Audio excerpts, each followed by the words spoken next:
Julio Jones, current, but possibly not for long, Atlanta Falcons wide receiver, made headlines earlier this week. He was on with Shannon and Skip on FS1 on Undisputed. It was a phone call and basically said, I'm out of here when it comes to his time with the Falcons. You've heard the phone call. You've heard the statement.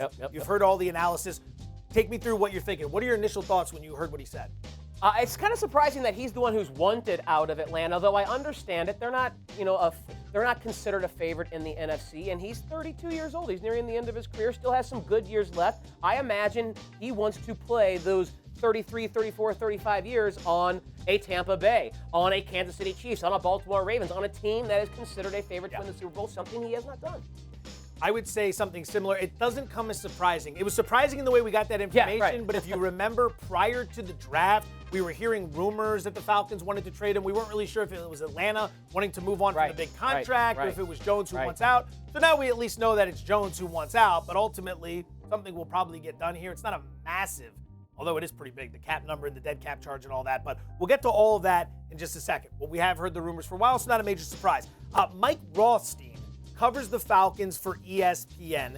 He had this to say this morning when asked what the timeline looks like for Julio leaving and where he could end up. Take a listen.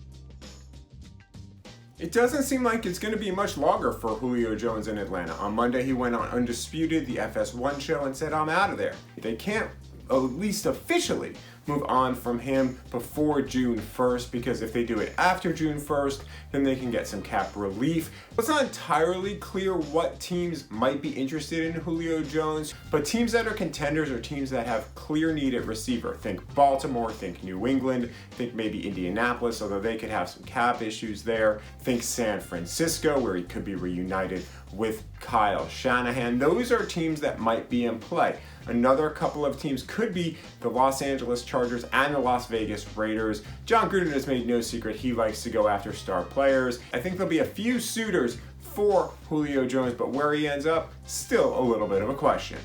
Thank you very much, Mike Rothstein, who covers the Falcons for ESPN. It might be a little bit of a question. Maybe we have answers. Where do you think Julio Jones ends up? I don't know, but I want to throw a team out there that I want to bet on. Okay. Because I think it's going, no one's talking about them. I haven't even seen the odds for them. I've seen odds for like Baltimore, New England, other ones, San Francisco. I'm sure it's a 20, 30, 40 to 1 long shot, but it is a team over the past 5 years that has been more aggressive trying to acquire star players than any team in the entire NFL. Oh, come on. This isn't going to be what I think it is. The Los Angeles Rams. The Los Angeles. Now, hear me out. Can we do anything besides the Rams, the Cardinals, the Blues, and all the home team affiliations? The Rams. You know what? Okay, you make a good point. They have been aggressive. I was going to say, is Les Snead the Very most aggressive GM in terms of a win-now window? Yes, and another weapon out there for McVay. Now, here's the issue. They're stacked at wide receiver. They got Cooper Kupp. They got Robert Woods. They bring in Deshaun Jackson. They drafted Tutu What's Atwell. one more? They had Van Jefferson was a second-round pick last year, and they don't have the cap room right now. However, if Les Snead wants to extend or restructure Matt Stafford, they can create an extra $12 million in cap space, which would bring them close to $20 million. Julio's cap hit for next year, $15 million. That fits nicely. Now, we know Les Snead, draft picks. He'll trade us first, a second, a third, whatever Atlanta wants. I bet he's willing to give one of the best offers to the Atlanta Falcons for Julio Jones, and they'd probably even throw in last year's second-round wide receiver Van Jefferson to sweeten the deal for the Atlanta Falcons.